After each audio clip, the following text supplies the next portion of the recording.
وله ما في السماوات والأرض وله الدين واصبا أفغير الله تتقون وما بكم من نعمة فمن الله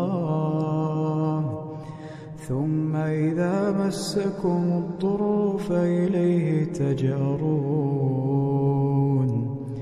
ثم إذا كشف الضر عنكم إذا فريق